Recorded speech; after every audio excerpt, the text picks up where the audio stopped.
अस्सलाम वालेकुम students last वाले लेक्चर में हम लोगों ने जो है वो चार्ल्स लॉ को डिस्कस किया था। हम लोगों ने जो है वो उसकी एक्सपेरिमेंटल वेरिफिकेशन भी की थी और उसके अकॉर्डिंग जो एक एग्जांपल थी हमने उस एग्जांपल को भी सॉल्व किया था। Today we are going to discuss about the derivation of absolute zero. ये बहुत ज़्यादा इंपॉर्टेंट टॉपिक है, मेन टॉपिक है, इसको ज़रा अच्छे से आप लोगों ने देखना है। तो इसको स्टार्ट करते हैं, डेरिवेशन ऑफ एब्सोल्यूट ज़ीरो। अच्छा, अगर हम डेरिवेशन ऑफ एब्सोल्यूट ज़ीरो की बात करें तो सबसे पहले हमें पता होना चाहिए कि एब्सोल्यूट टेम्परेचर क्या होता है। ठीक है, तो ये बात आपने याद रखनी है कि द टेम्परेचर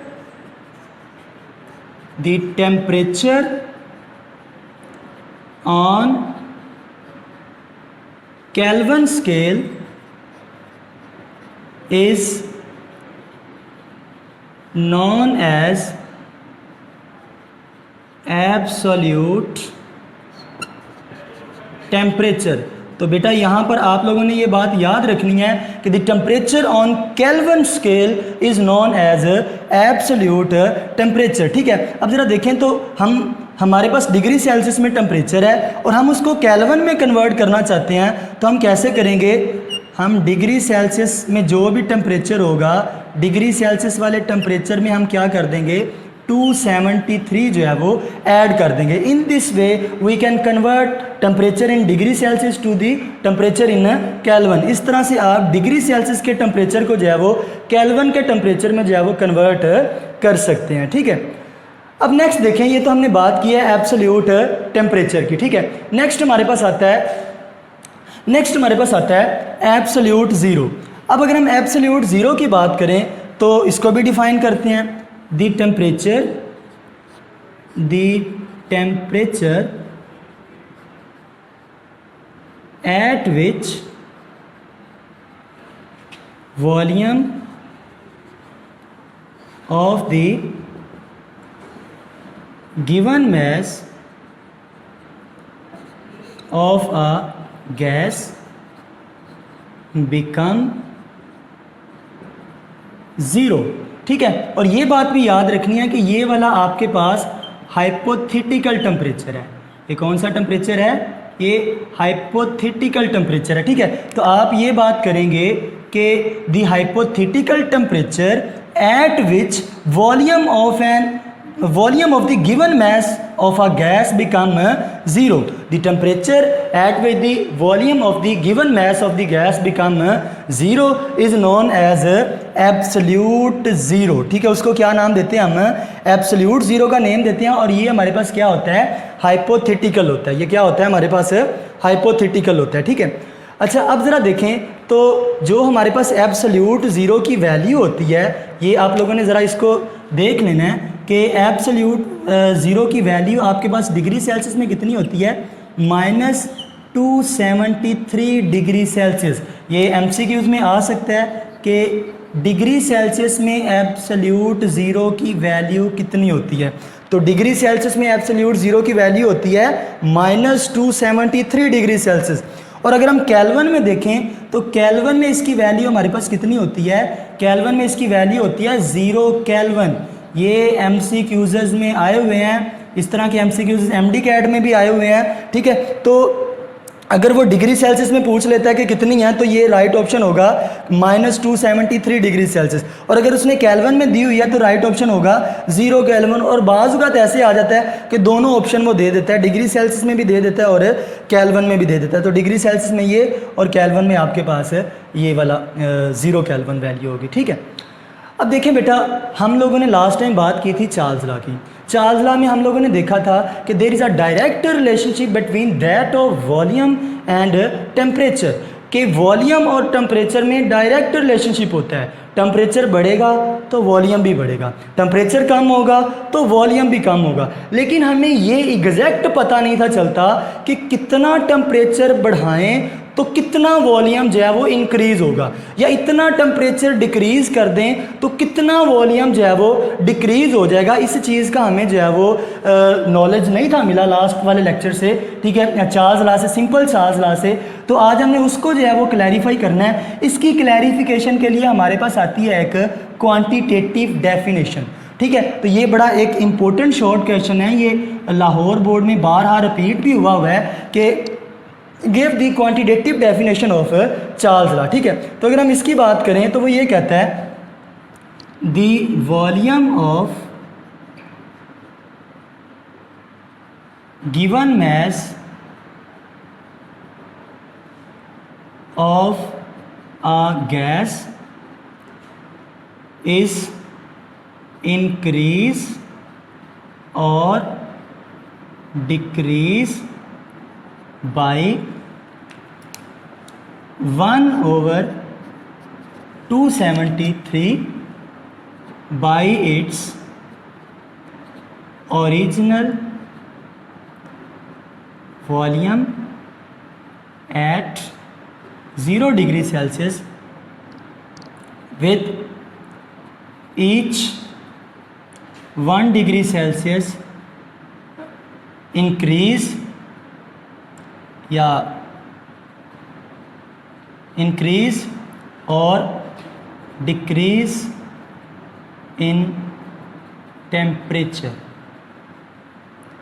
ठीक है, तो यहाँ पर वो क्या बात कर रहा है कि the volume of given mass of a gas is increase और decrease by 1/273 by its original volume at 0 degree Celsius with each 1 degree Celsius increase, या फिर आप राइज भी लिख सकते हैं, विद 1 डिग्री सेल्सियस राइज और फॉल इन टेम्परेचर। तो देखें बेटा, यहाँ पर वो ये बात कर रहा है कि अगर हम जो है वो 1 डिग्री सेल्सियस का टेम्परेचर इंक्रीज़ करते हैं या फिर 1 डिग्री सेल्सियस का टेम्परेचर डिक्रीज़ करते हैं तो उसमें चेंज किस तरह से आएगी, ये हमने डेफिनेशन किया। लेकिन इस डेफिनेशन को हम इजी वे में समझते हैं, फिर दोबारा जो है वो इस डेफिनेशन पे आते हैं और इसको क्लैरिफाई करते हैं। अच्छा देखें, जैसे कि मेरे पास यहाँ पर टेम्परेचर कितना है 0 डिग्री सेल्सियस, ये ज़रा आपने अच्छे से देखना है क्योंकि ये कॉन्सेप्ट क्लियर हो गया तो आगे वाला सारा टॉपिक ईजी हो जाएगा। अब देखें, मेरे पास टेम्परेचर है 0 डिग्री सेल्सियस, 0 डिग्री सेल्सियस पे मेरे पास वॉल्यूम कितना है 546 सेंटीमीटर क्यूब है। ठीक है, अब मैं इसको यहाँ पर लाता हूँ जी, तो 1/273 मल्टीप्लाई करवा दूंगा 546। ठीक है, तो इसको अगर आप कट करते हैं तो ये आपके पास आंसर कितना आ जाएगा, 2 आ जाएगा, 2 सेंटीमीटर क्यूब आ जाएगा। ठीक है, अब हम दोबारा डेफिनेशन पे जाते हैं। तो डेफिनेशन के आपने 2 पार्ट्स जो है वो बना लेने हैं। तो यहाँ पर वो कह रहा है कि the volume of given mass of a gas is increase, पहले आप इतना पोर्शन डिस्कस करें, इज इंक्रीज। ठीक है, अब with the each 1 degree Celsius rise in temperature. तो अब ज़रा देखें, तो अगर आप 1 डिग्री सेल्सियस का टेम्परेचर इंक्रीज़ करते हैं तो वॉल्यूम जो है वो क्या हो जाएगा, इंक्रीज़ हो जाएगा। लेकिन हमने इसके अकॉर्डिंग सॉल्व करके देखा तो कितना इंक्रीज़ होगा, 2 सेंटीमीटर क्यूब जो है वो इंक्रीज़ हो जाएगा। मतलब अगर 1 डिग्री सेल्सियस का टेम्परेचर मैं बढ़ाता हूँ, टेम्परेचर कितना बढ़ाता हूँ, 1 डिग्री सेल्सियस बढ़ाता हूँ, तो वॉल्यूम कितना बढ़ जाएगा, वॉल्यूम 2 सेंटीमीटर क्यूब जो है वो बढ़ जाएगा। अब दूसरे पे आएँ, और decrease by its original volume, मतलब वॉल्यूम डिक्रीज़ हो रहा है। ठीक है, with the fall in temperature, मतलब वॉल्यूम डिक्रीज़ हो जाएगा जब आप टेम्परेचर को क्या करेंगे, डिक्रीज़ करेंगे। तो यहाँ पर ये भी बात आपने याद रखनी है कि अगर आप 1 डिग्री सेल्सियस का टेम्परेचर डिक्रीज़ करते हो, 1 डिग्री सेल्सियस का टेम्परेचर डिक्रीज़ करते हो तो वॉल्यूम डिक्रीज़ हो जाएगा, और कितना डिक्रीज़ होगा, 2 सेंटीमीटर क्यूब। ठीक है, अगर 1 डिग्री सेंटीग्रेड टेम्परेचर बढ़ाएंगे तो वॉल्यूम कितना बढ़ेगा, 2 सेंटीमीटर क्यूब बढ़ जाएगा। और अगर आप 1 डिग्री सेल्सियस का टेम्परेचर कम करते हो तो वॉल्यूम कितना कम हो जाएगा, 2 सेंटीमीटर क्यूब क्या हो जाएगा, कम हो जाएगा। तो इसको हम आगे जो है वो यूज़ भी करते हैं। बट इसके लिए हम एक जनरल इक्वेशन भी यूज़ करते हैं। ठीक है, वॉल्यूम को जो है वो फाइंड आउट करने के लिए, volume of gas find out करने के लिए एट वेरियस टेम्परेचर। तो ये हमारे पास इक्वेशन है ji, V T is equal to V not into 1 + T/273।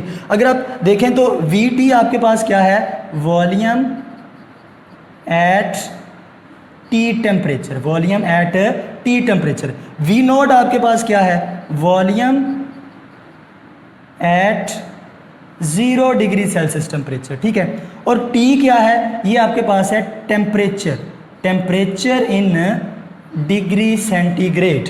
ठीक है, तो ये वाली जनरल यूज़ करते हैं, लेकिन हम लोगों ने इसको मज़ीद ईजी बना दिया कि यहाँ पर वो कह रहा था 1/273, हमने ज़ीरो पे वॉल्यूम रखा हुआ था 546, हम इसके साथ इसको हम लोगों ने मल्टीप्लाई करवा दिया, ये आपके पास कितना आ गया 2 सेंटीमीटर क्यूब आ गया। इससे हमारी डेफिनेशन जो है वो ईजी होगी कि अगर हम 1 डिग्री सेल्सियस का टेम्परेचर इंक्रीज़ करेंगे तो वॉल्यूम इतना इंक्रीज़ हो जाएगा। ठीक है, और अगर हम 1 डिग्री सेल्सियस का टेम्परेचर डिक्रीज़ करेंगे तो वॉल्यूम 2 सेंटीमीटर क्यूब क्या हो जाएगा, डिक्रीज़ हो जाएगा। तो क्वांटिटी का भी आपको पता चल गया। इस वजह से इसको जो है वो क्वांटिटेटिव डेफिनेशन बोलते हैं, क्योंकि इससे हमें ये पता चलता है कि अगर हम इतना टेम्परेचर बढ़ाएं तो इतना वॉल्यूम बढ़ जाएगा। जैसे 1 डिग्री सेल्सियस टेम्परेचर बढ़ाएं तो 2 सेंटीमीटर क्यूब वॉल्यूम बढ़ जाएगा। तो इस वजह से इसको क्वांटिटेटिव डेफिनेशन का नेम देते हैं। अब बेटा इसको देखते हुए हम कुछ वैल्यूज़ जो है वो निकालते हैं। जैसे कि आप लोगों ने देखा था कि 0 डिग्री सेल्सियस के टेम्परेचर पर हमारे पास वॉल्यूम कितना था, 546। अब आप लोगों ने ये करवाना है, ज़रा ध्यान से देखना है आपने। अगर मैं क्या करता हूँ कि अगर मैं टेम्परेचर 1 डिग्री सेल्सियस कर देता हूँ, मैंने टेम्परेचर कितना कर दिया, 1 डिग्री सेल्सियस कर दिया, तो 1 डिग्री सेल्सियस टेम्परेचर आपने इंक्रीज़ किया है। अगर 1 डिग्री सेल्सियस टेम्परेचर इंक्रीज़ करेंगे तो वॉल्यूम कितना बढ़ेगा, वॉल्यूम 2 सेंटीमीटर क्यूब बढ़ेगा और ओरिजिनल वॉल्यूम में क्या हो जाएगा, ऐड हो जाएगा। 1 डिग्री सेल्सियस टेम्परेचर इंक्रीज़ हुआ है, ओरिजिनल था 546। ठीक है, इसके लिहाज से वॉल्यूम कितना बढ़ जाएगा, 2 सेंटीमीटर क्यूब। तो ओवरऑल आपके पास आ जाएगा 548 सेंटीमीटर क्यूब। ठीक है, अब आगे वाला भी आप लोगों ने ज़रा देखना है। अगर मैं टेम्परेचर कितना कर देता हूँ, अगर मैं टेम्परेचर 10 डिग्री सेल्सियस कर देता हूँ, 10 डिग्री सेल्सियस टेम्परेचर आपने इंक्रीज़ किया है, वॉल्यूम कितना इंक्रीज़ होगा, वॉल्यूम इसके लिहाज से 1 डिग्री सेल्सियस इंक्रीज़ किया था तो 2 सेंटीमीटर क्यूब बढ़ गया था। अगर आपने 10 डिग्री सेल्सियस टेम्परेचर बढ़ा दिया तो वॉल्यूम कितना बढ़ जाएगा, 20 बढ़ जाएगा। ठीक है, 1 के लिहाज से 2 का एडिशन हुआ है तो 10 के लिहाज से 20 का एडिशन होना चाहिए। ठीक है, ओरिजिनल में तो 546 प्लस 20, तो ये आपके पास आ जाएगा 566 सेंटीमीटर क्यूब। ठीक है, अगर आपको समय लगी तो आप नेक्स्ट वाला भी करवा सकते हैं। अगर मैं टेम्परेचर इंक्रीज़ कर देता हूँ 100 डिग्री सेल्सियस तक, तो अगर 100 डिग्री सेल्सियस का टेम्परेचर इंक्रीज़ करेंगे तो वॉल्यूम कितना इंक्रीज़ हो जाएगा, कितना होगा, 200 सेंटीमीटर क्यूब जो है वो वॉल्यूम क्या हो जाएगा, इंक्रीज़ हो जाएगा। और वो 200 सेंटीमीटर क्यूब हमने किस में ऐड कर देना है, ओरिजिनल में। ठीक है, तो 546 प्लस 200, तो आंसर आ जाएगा 746 सेंटीमीटर क्यूब। तो मेरा ख्याल है आप लोगों को समय लग गया। 0 पे इतना था, 1 डिग्री सेल्सियस टेम्परेचर बढ़ा तो वॉल्यूम 2 सेंटीमीटर क्यूब बढ़ गया, ओरिजिनल में ऐड कर दिया। 10 डिग्री सेल्सियस बढ़ा तो वॉल्यूम जो है वो 10 के लिहाज से 20 बढ़ गया। ठीक है, और ओरिजिनल में ऐड कर दिया, इतना आ गया। 100 डिग्री सेल्सियस टेम्परेचर बढ़ा तो वॉल्यूम 200 सेंटीमीटर क्यूब बढ़ गया, ओरिजिनल में ऐड कर दिया तो आंसर आ गया 746। अब ज़रा देखिए इसी तरह से टेम्परेचर डिक्रीज़ करके देखते हैं। अगर मैं टेम्परेचर कर देता हूँ जी -1 डिग्री सेल्सियस, टेम्परेचर अब 1 डिग्री सेल्सियस आपने डिक्रीज़ किया, वॉल्यूम कितना डिक्रीज़ करेगा, कितना करेगा, 2 सेंटीमीटर क्यूब जो है वो क्या कर जाएगा, डिक्रीज़ कर जाएगा। तो 546 माइनस 2 सेंटीमीटर, तो आपके पास आंसर आ जाएगा जी 544 सेंटीमीटर क्यूब। मेरा ख्याल है आप लोगों को इसकी समझ लग रही होगी। अब ज़रा देखें, अब मैं मज़ीद टेम्परेचर कम करता हूँ। अगर मैंने टेम्परेचर -10 डिग्री सेल्सियस कर दिया, मतलब 10 डिग्री सेल्सियस टेम्परेचर डिक्रीज़ किया है, तो वॉल्यूम कितना डिक्रीज़ होगा, 20 डिक्रीज़ होगा ना।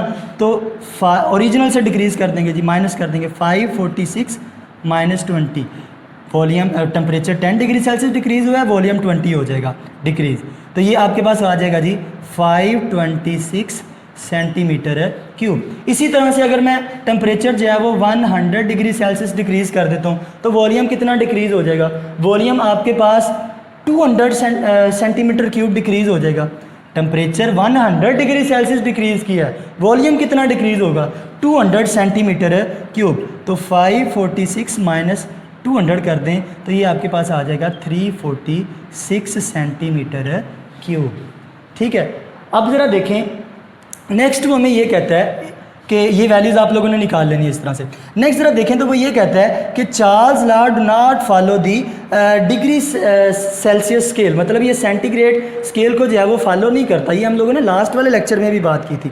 अब देखिए बेटा, आपके पास V1 ओवर T1 है is equal to V2 over T2 है, तो इन दोनों को इक्वल आना चाहिए। मैं यहाँ से कोई सी दो वैल्यूज़ सेलेक्ट करता हूँ, एक मैं ये वाली वैल्यू सेलेक्ट कर लेता हूँ और एक ये वाली कर लेता हूँ। इसी लिहाज से टेम्परेचर ये वाला कर लेता हूँ और ये वाला टेम्परेचर कर लेता हूँ। तो यहाँ से देखें, इस लिहाज से हम निकालते हैं। तो मुझे बताएं कि इनिशियल टेम्परेचर कितना है। इनिशियल मतलब जो कम वाला है, कितना टेम्परेचर है मतलब जो स्टार्ट वाला है, कितना है इनिशियल। इनिशियल टेम्परेचर है 10 डिग्री सेल्सियस। इनिशियल टेम्परेचर कितना है आपके पास है 10 डिग्री सेल्सियस। और इनिशियल वॉल्यूम कितना है 566 सेंटीमीटर क्यूब। अब इसी तरह से देखें तो आपके पास फाइनल वॉल्यूम कितना है 746 और आपके पास फाइनल टेम्परेचर कितना है 100 डिग्री सेल्सियस। मैंने कोई सी दो वैल्यू सेलेक्ट कर ली थी। तो क्या आप इसको डिवाइड करवाएं और इसको डिवाइड करवाएं तो क्या ये एक दूसरे के इक्वल आएंगे? आपने करके देख लेना, ये एक दूसरे के इक्वल नहीं आएंगे। So we can say that the Charles law do not follow the Celsius scale. ये चार्ल्स लॉ जो है वो सेल्सियस स्केल को फॉलो नहीं करता।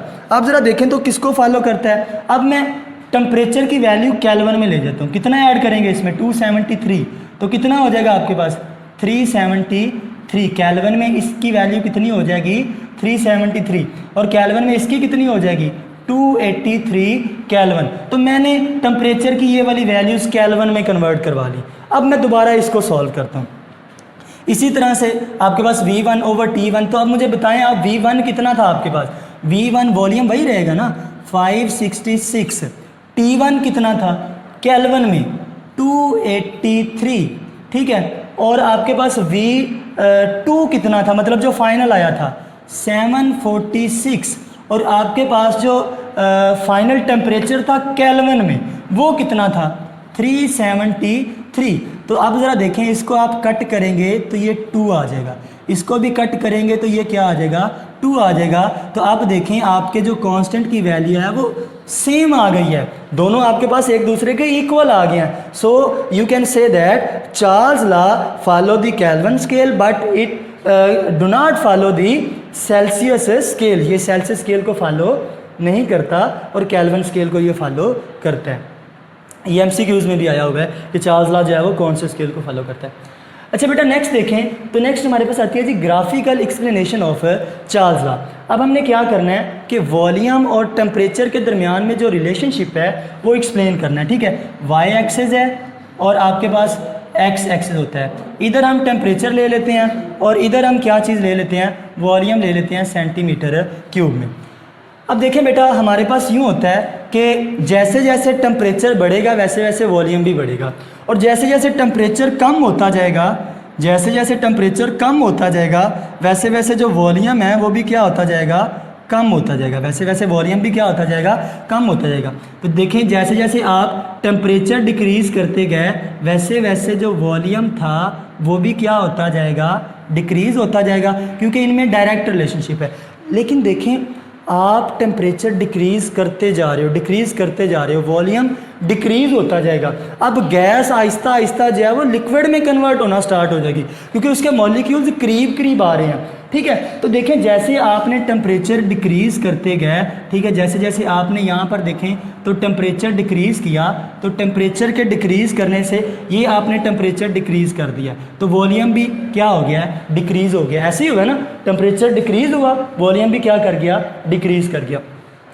अब ज़रा देखो तो जैसे जैसे टेम्परेचर डिक्रीज़ करते गए वॉल्यूम डिक्रीज़ होता गया। अब इस वाले पॉइंट तक तो हम लोगों ने जो है वो गैसेस को जो है वो ऑब्ज़र्व किया था, गैसेस एग्जिस्ट कर रही थी।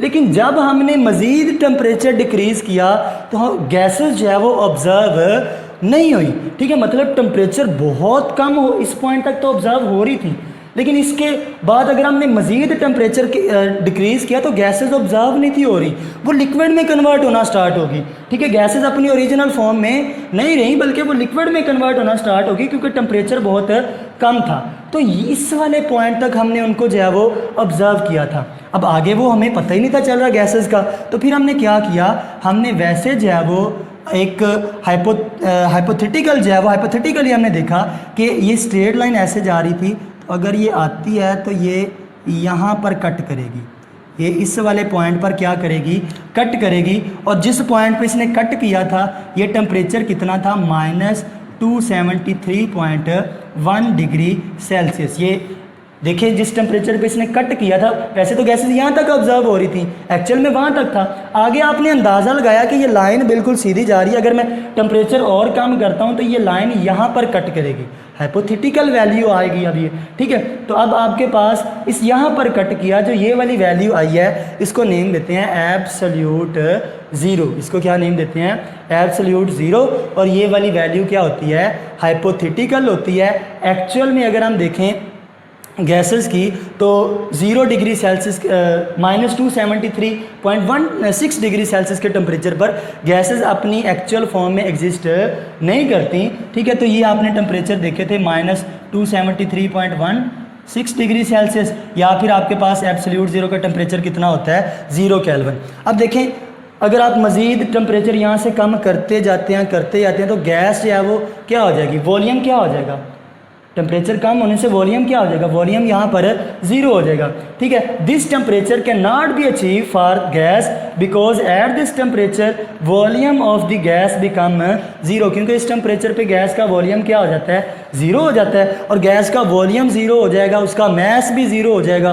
और ये जो है वो मैस का 0 हो जाना ये law of conservation of mass के अगेंस्ट है, ठीक है, क्योंकि वॉल्यूम 0 हो जाएगा, इसलिए law of conservation of mass के अगेंस्ट हो जाएगा ये, ठीक है। इसलिए हम ये कहते हैं कि गैसेस जो है वो इस टेम्परेचर पर एग्जिस्ट नहीं करती, ठीक है, क्योंकि इस टेम्परेचर पर जो हमारी गैस होती है वो किस में कन्वर्ट हो चुकी होती है, वो लिक्विड में कन्वर्ट हो चुकी होती है। सो ये टेम्परेचर सिर्फ हाइपोथेटिकल है, एक्चुअल में ये वाला टेम्परेचर हमारे पास है गैसेस के लिए, गैसेस इस पर एग्जिस्ट नहीं करती, ठीक है।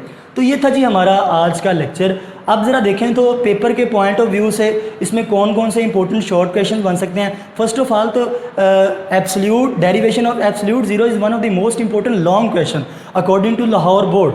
ये लॉन्ग में भी आ सकता है। दूसरा वो शॉर्ट में इस तरह से पूछता होता है कि give the quantitative definition of Charles law, ठीक है, तो वो आप लोगों ने यहाँ पर की थी quantitative definition of Charles law, ठीक है। इसी तरह से वो पूछ सकता है कि give the graphical explanation of the Charles law, तो वो आप इस तरह से जो है वो इसको एक्सप्लेन करेंगे। और इसमें से MCQs जो है वो भी बन सकते हैं। तो ये मेन टॉपिक है, इसको आप लोगों ने ज़रा अच्छे से देखना।